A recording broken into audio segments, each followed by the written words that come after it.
دشمن ہیں جو ہمیں جادہ مستقیم سے ہٹانے کے لیے دن رات کوشاں ہیں، ایک نفس اور دوسرا شیطان۔ نفس اور شیطان دونوں دشمن ہمیں راہ حق سے ہٹانے کے لیے دن رات جد و جہد میں ہیں اور ہمارے خلاف مساعی جد و جہد اور محنت کر رہے ہیں۔ ان میں جو نفس ہے وہ بڑا دشمن ہے یا شیطان بڑا دشمن ہے؟ عمومی طور پہ تو یہ کہا جاتا ہے کہ شیطان نے ہمیں ورغلا دیا، لیکن شیطان جب خود ورغلایا گیا، شیطان جب شیطان بنا تو اس وقت کوئی دوسرا شیطان تو نہیں تھا جس نے شیطان کو ورغلایا، وہ نفس تھا جو شیطان کو بھی شیطان بنا۔ نفس نے اندر سے سر اٹھا کے کہا تھا نا، آنا خیر منہ، میں بہتر ہوں، اور باقاعدہ دلیل کھڑی کر لی اس کے نفس نے، خلقتنی من نار وخلقتہ من طین، مجھے تو نے آگ سے پیدا کیا ہے، اسے تو نے مٹی سے پیدا کیا۔ مٹی افضل نہیں ہوتی، مفضول ہوتی ہے، اور آگ اٹھتی ہے اوپر کو جاتی ہے، یہ افضل ہے، لہٰذا افضل مفضول کو سجدہ کیسے کرے؟ میں سجدہ نہیں کروں گا۔ باقاعدہ اس کے نفس نے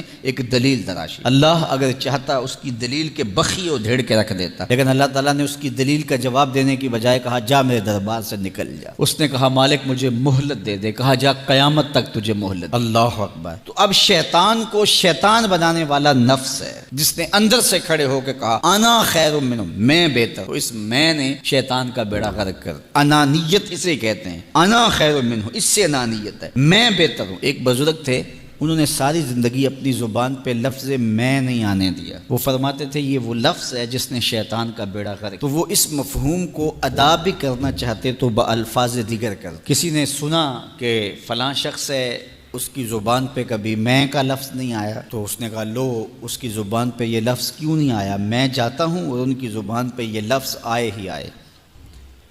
ہر شخص کی اپنی ترجیحات ہوتی ہے۔ ایک مہم پہ نکلا کہ ان کی زبان پہ لفظ میں لے کر آنا۔ گیا، حضرت بیٹھے تھے، حضرت ایک مسئلہ پوچھنے آیا ہوں۔ بیٹا پوچھئے۔ کہا شیطان کو کس چیز نے برباد کیا تھا؟ حضرت اب تو بولیں گے نا کہ میں نے اس کا بیڑا غرق کیا تھا، تو کہوں گا جیسے بھی زبان پہ لفظ تو آ گیا۔ اور شیخ بھی بڑے سمجھدار تھے، سمجھ گئے اس کی نیت کے کھوٹ کو کہ یہ کیوں آیا ہے اور یہ مسئلہ کیوں پوچھ رہا۔ ہر مسئلہ تفہیم کے لیے نہیں پوچھا جاتا، اس کے مقاصد اور بھی ہوتے ہیں، اور اہل اللہ کو اللہ نے وہ بصیرت دی ہوتی ہے جو سائل کے انداز سے سمجھتے ہیں کہ اس کے مقاصد۔ تو کہا حضرت پوچھنے آیا ہوں کہ شیطان کو کس چیز نے برباد کیا؟ حضرت فرمانے لگے نماز کا ٹائم ہو گیا، ابھی جماعت کھڑی ہونے والی ہے، نماز کے بعد اس پہ بات کر۔ خیر نماز ہوئی، سلام پھرا تو حضرت خود فرمانے لگے کسی نے پوچھا تھا کہ شیطان کو کس چیز نے برباد کیا؟ جواب دینا چاہ رہا ہوں کس نے پوچھا تھا؟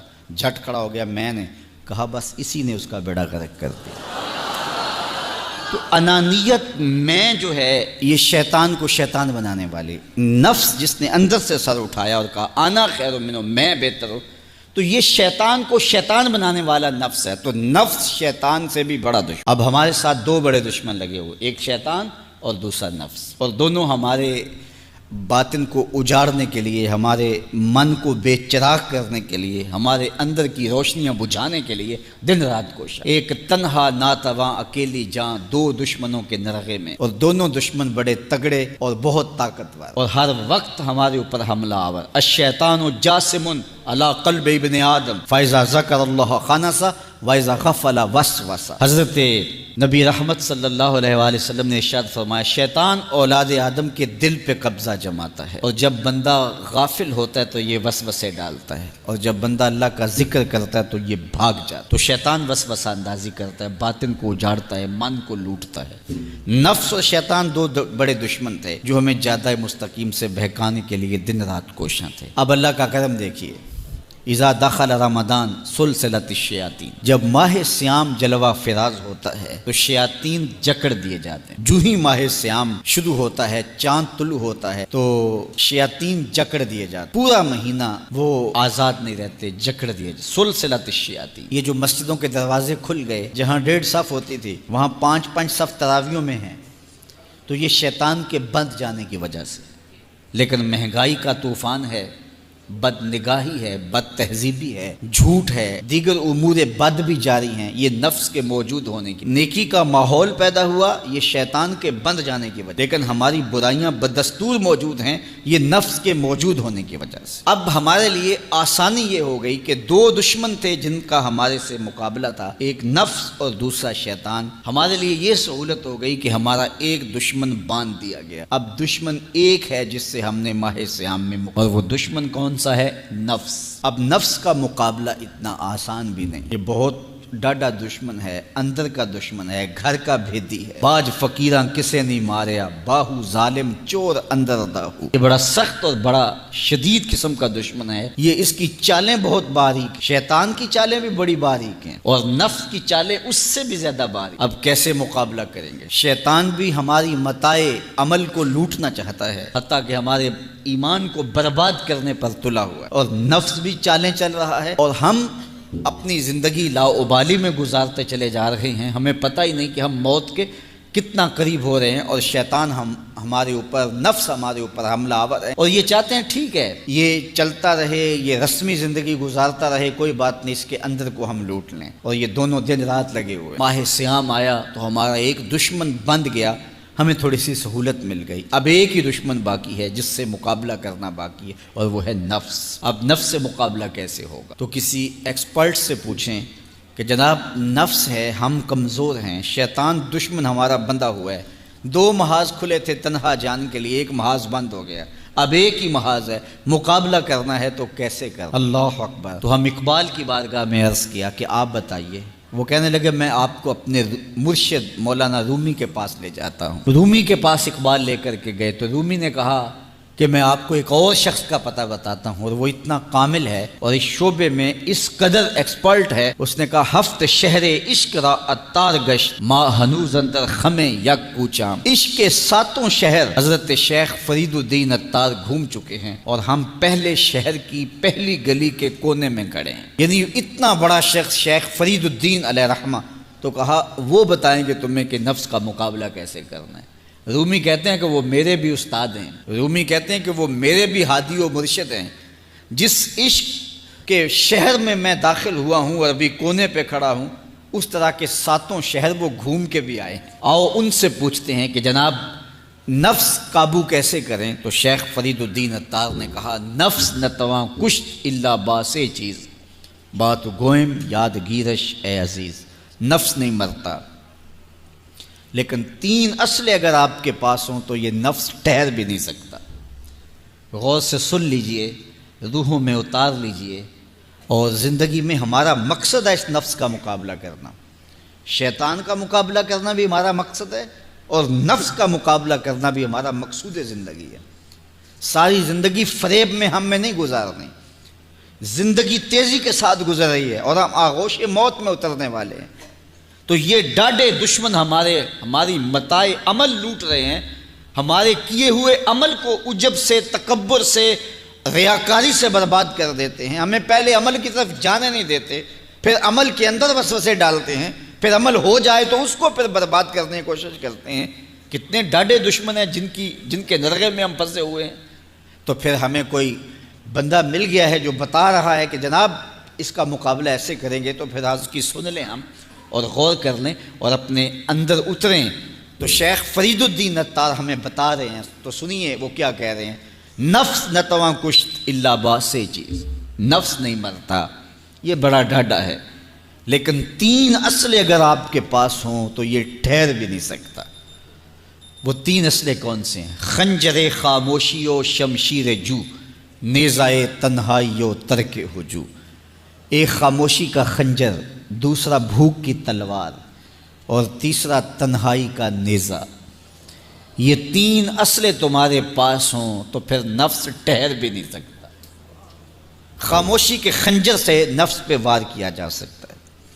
میرے اور آپ کے آقا و مولا نے فرمایا من سامتا نجا، جس نے خاموشی اختیار کی وہ نجات پا گیا۔ ہماری زندگی کے جتنے بھی برے اعمال ہیں ان میں سے سب سے زیادہ برے اعمال ہماری زبان کرتی ہے۔ ہمارے ہاتھ بھی گناہ کرتے ہیں، کسی پہ ظلم کریں تو گناہ کرتے ہیں، ہمارے پاؤں بھی گناہ کرتے ہیں، برائی کے اڈے پہ چل کے جاتے ہیں، ہماری آنکھیں بھی گناہ کرتی ہیں، ہماری سوچیں بھی گناہ کرتی ہیں، ہم حرام کمائیں کھائیں تو پیٹ بھی ہمارا گناہ کرتا ہے، لیکن سب سے زیادہ گناہ ہماری زبان کرتی ہے۔ جھوٹ یہ بولتی ہے، غیبت یہ کرتی ہے، بہتان یہ لگاتی ہے، گالی گلوچ سب و شتم یہ کرتی ہے، گلے شکوے کا انداز، ناشکری کا لہجہ یہ اختیار کرتی ہے۔ اسی لیے میرے اور آپ کے آقا و مولا نے فرمایا جو تمہارے 2 جبڑوں کے درمیان ہے، یعنی تمہاری زبان، اور جو دو ٹانگوں کے درمیان ہے تمہاری پارسائی کی جگہ، ان دو چیزوں کی تم مجھے ضمانت دے دو، میں محمد تمہیں جنت کی ضمانت دے دیتا ہوں۔ تو اپنی زبان کی حفاظت کرنی ہے۔ دیکھیے یہ سننے کے لیے چیزیں نہیں ہیں محض، بلکہ ان پر ہم عمل کریں، اور آج سے ہی دیکھیے یہ موسم رحمت ہے، رحمت کی برکھا برس رہی ہے، اور یہ موسم نور ہمارے سیکھنے کے لیے ہے۔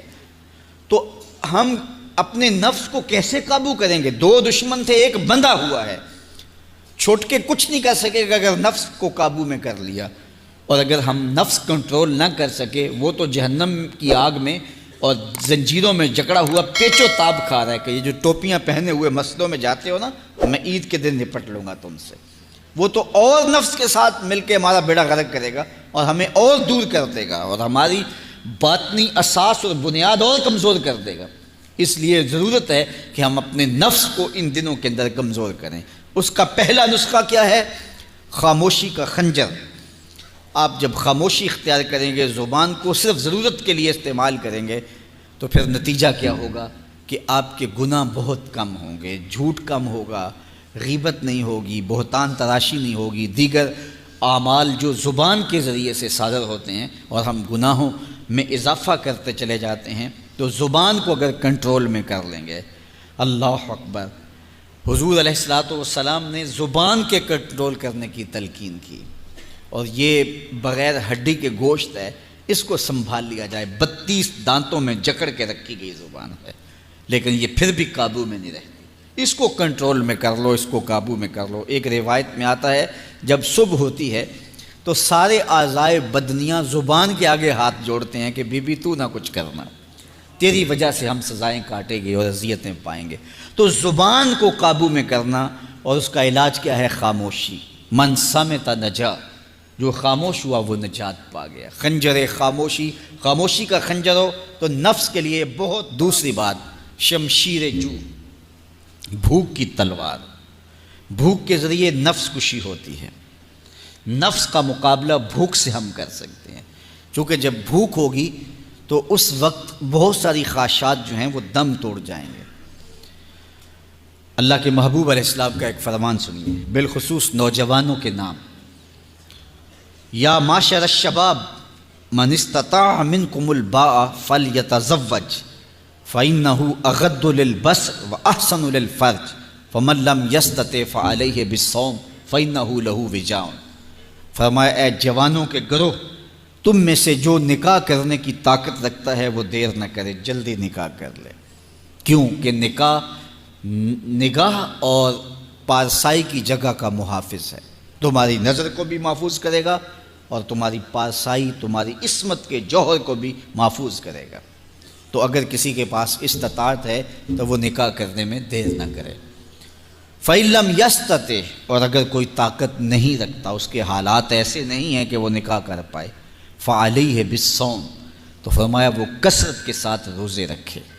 فَإِنَّهُ لَهُ وِجَاءٌ، روزے اس کے لیے قاطع شہوات ہیں اور اس کی مشکلیں آسان کرنے والے ہیں۔ تو نوجوانوں کو اگر استطاعت نصیب ہو جائے تو وہ شرم نہ کریں، وہ نکاح کی طرف بڑھیں تاکہ ان کی عصمت کے جوہر کی حفاظت ہو سکے۔ لیکن کسی وجہ سے نکاح میں تاخیر ہے تو پھر وہ کثرت کے ساتھ روزے رکھیں۔ روزوں کی کثرت گناہ سے، شہوات سے، برائی سے، گناہوں سے انسان کو بچاتی ہے۔ تو کثرت کے ساتھ روزے رکھے جائیں تو روزہ بھوک جو ہے وہ نفس کشی کا ایک مؤثر ترین علاج ہے، اور یہ میرے اور آپ کے آقا و مولا نے بیان فرمایا۔ تو بھوک کی تلوار جو ہے یہ نفس کشی کا ایک مؤثر ذریعہ ہے، اور نفس کا سر کاٹنے کے لیے بھوک کی تلوار ہمیں ہر وقت حمائل کیے رکھنی چاہیے اور ہر وقت اپنے ساتھ لٹکا کے رکھنا چاہیے۔ کثرت کے ساتھ ہمیں روزے رکھنے چاہیے۔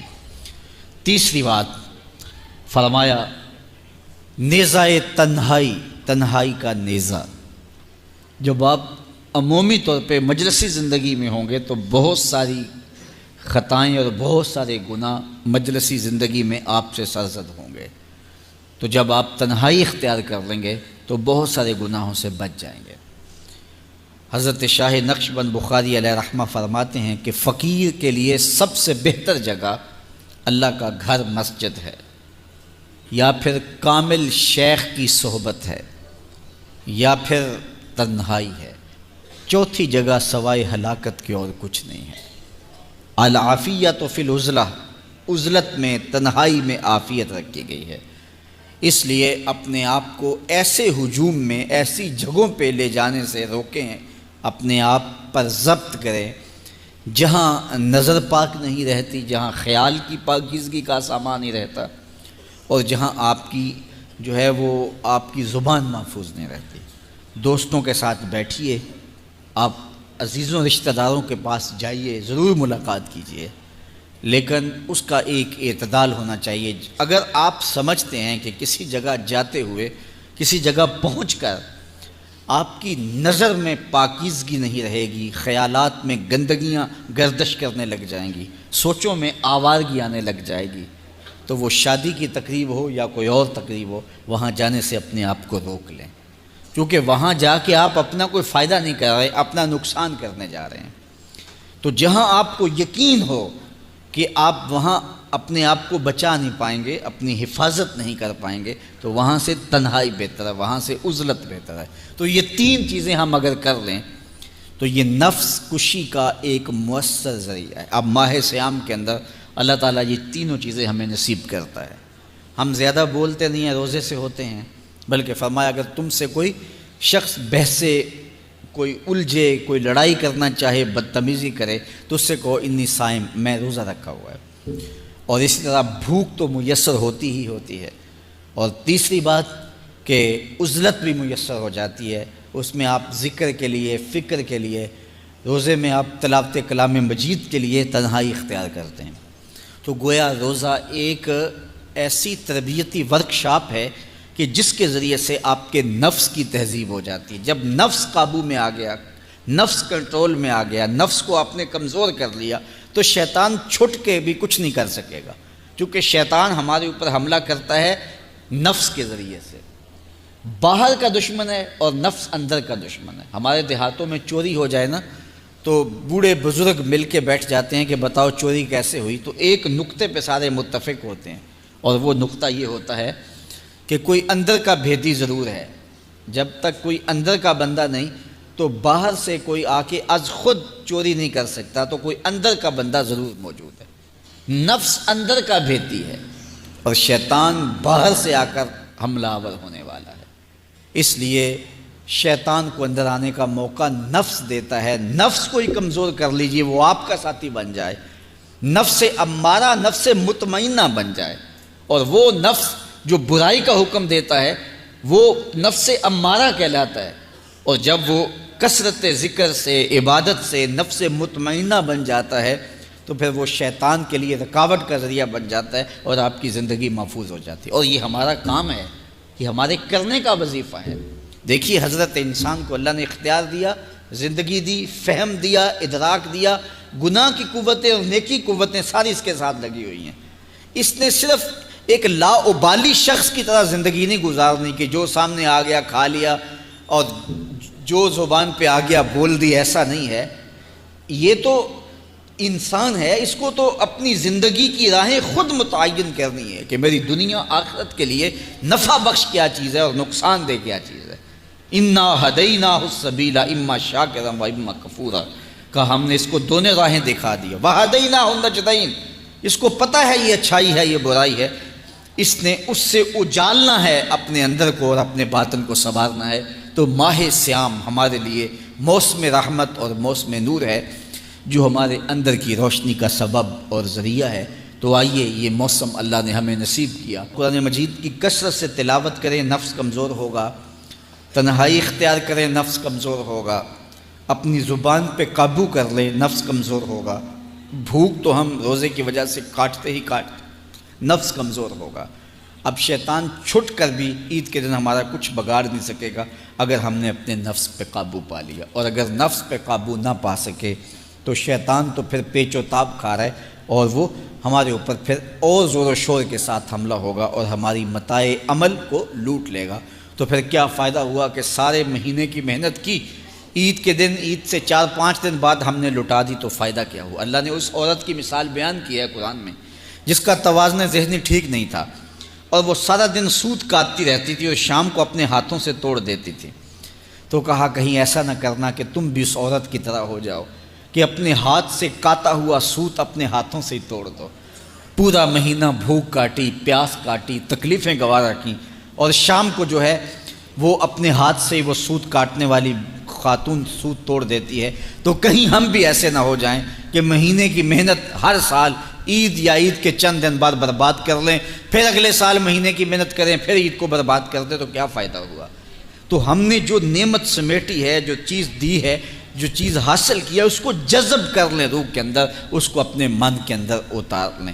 اہل ایمان کو ایک دعا تلقین کی گئی ہے، وہ کیا دعا کرتے ہیں؟ ربنا لا تزغ قلوبنا بعد اذ ہدیتنا، اے اللہ ہدایت کے بعد ہمارے دل کو پھر دوبارہ ٹیڑھا نہ کر دینا۔ اگر ہدایت دی ہے تو وہ نصیب ہی رہے، وہ من میں جذب ہو جائے، وہ روح میں اتر جائے۔ تو میں اور آپ اپنی زندگی کو اللہ اور اس کے رسول کے نام پہ لگایا ہے، تو پھر اپنی ساری زندگی کو اللہ اور اس کے رسول کے نام پہ لگا دیں۔